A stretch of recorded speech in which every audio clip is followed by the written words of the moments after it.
Hey everyone, this is Joseph with Hush Holsters, and in this video we're going to show you how to draw your pistol from your Hush holster.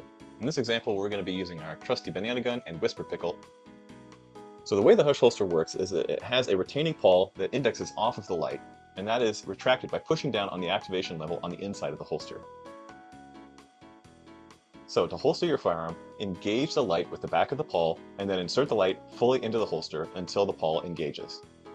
You can give a couple of tugs to ensure that it's fully seated. Now to draw your firearm, push down on the activation lever and pull straight up on your firearm. Again, engage the light with the retention pawl and push the light into the holster fully. To remove it, push down on the activation lever and pull the pistol out.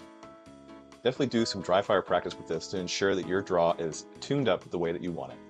The more that you practice with the holster, the better it'll be broken in and the smoother your draw will get. And that's all there is to holstering and drawing your pistol using the Hush holster.